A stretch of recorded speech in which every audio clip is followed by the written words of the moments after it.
What's up, guys? How you doing? Daniel with LionWolf Tactical. And what I wanted to touch base with in this video, I wanted to actually touch base on a very important topic.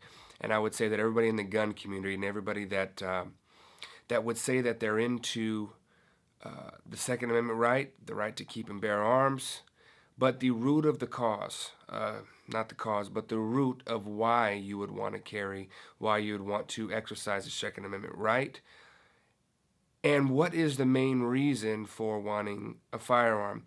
Now, yes, firearms are fun, they're recreational. You can have a lot of fun shooting it, a lot of fun training it, a lot of fun in the gun community itself. However, I would think we'd all agree that weapons in general were birthed to defend, force multiplier, to actually even out the playing field, to level out the battlefield. If you're smaller than I am, it doesn't matter if you have the same weapon I do. You can do just as much damage or more to me, whether I'm bigger or stronger. It wouldn't really matter. So weapons are by and large for defense, for defending, for saving life, for battle. This is what I've noticed, people. So they'll buy a gun, whatever the case may be.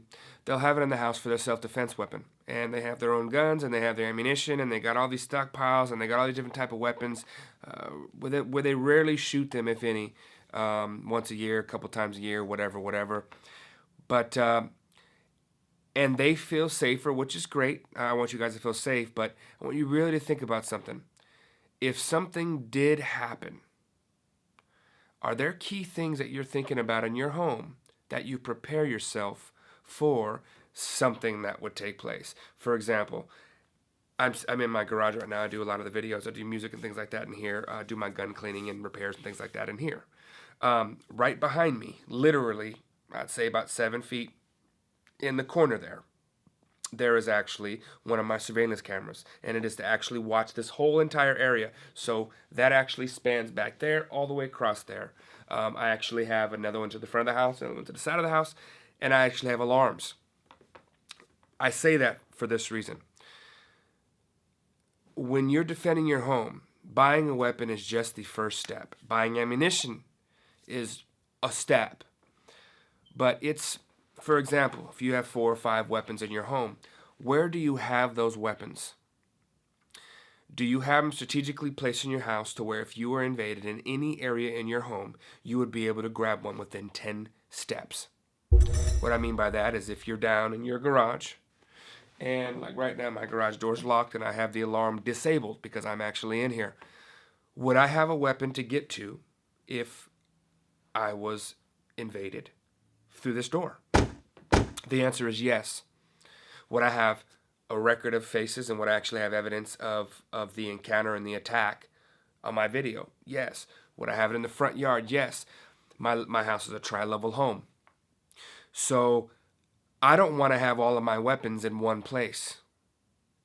This is very important, guys. Listen to this.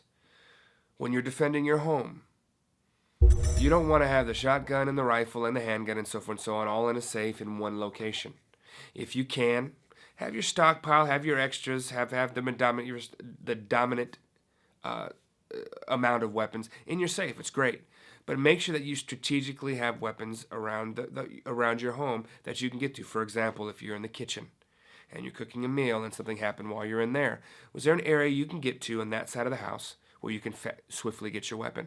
How about if you're going to the bathroom? Is there an area somewhere around that vicinity where you can get to your place? If you're in the front room and somebody barges in from the front, if you're downstairs and they barge in from the back, if you're on the other side of the house and they come in through the side.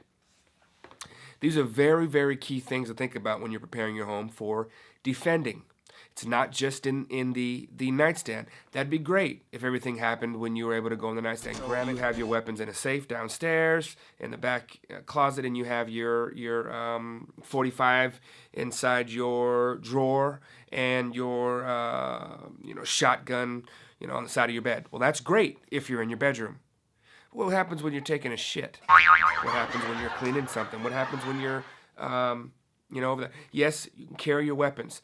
What if you end up taking your weapon off? 1, have some form of alert before an intruder comes to your home, i.e., dog, an alarm system, motion sensors for your lighting, security systems. Nowadays, you can get everything that I just said for very, very low cost. That'll serve the purpose functionally. Will they be able to zoom in at 100 feet and get facial expressions from it?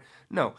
You'll be able to, within a 25, 30 meter area of your home, you'll be able to make out a person, what they look like, where they're at. They'll get pictures. You can set monitoring on your camera so that when you get motion, it can actually start recording. That's evidence.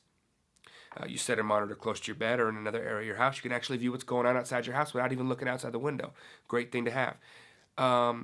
Lights going off. Intruders get a little worked up by that. They tend to go around dark places, not well lit up places that have dogs barking. Okay. But after all that stuff fails and you still have somebody who actually comes into your house, I want you to have a weapon. If you live in a 2-story house, I want you to have at least one weapon downstairs and one weapon upstairs.